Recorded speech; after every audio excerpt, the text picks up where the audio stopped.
I think from an educator perspective, especially because most of the time I spend in the classroom, is, being a little bit of that trusted, tough love person a little bit, right? Because especially if you see the athlete and they're all in for their sport, right? Especially in my setting in college.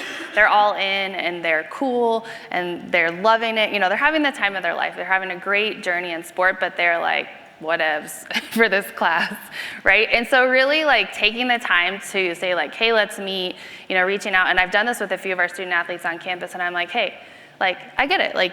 You're in your sport, you love it, you're doing great. But I also know, in this space, in this academic space, that you also need, you're not showing up to the potential I know you have, So, let's talk about that. And I really value that approach versus what I've seen other people in education do say, they get annoyed by the student-athlete dichotomy. And so they're really hard on the student-athletes and don't want to give them a lot of grace and how to make up a test or how to make up an assignment.